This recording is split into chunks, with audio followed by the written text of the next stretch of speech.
হঠাৎ একদিন সারাদিন বৃষ্টি হচ্ছিল। শিয়াল তখন বাসার বাইরে ছিল। সুখী ঘুমাচ্ছিল। দুঃখী, এই দুঃখী, এই 200 টাকা নিয়ে দোকানে যা আর এক্ষুনি 1 কেজি সয়াবিন তেল কিনে নিয়ে আয়।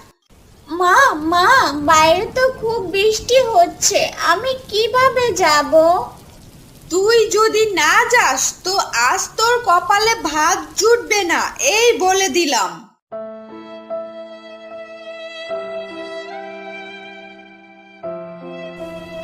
শিয়ালের বউ দুঃখীকে এই ঝড় বৃষ্টির মধ্যে তেল আনতে পাঠায়।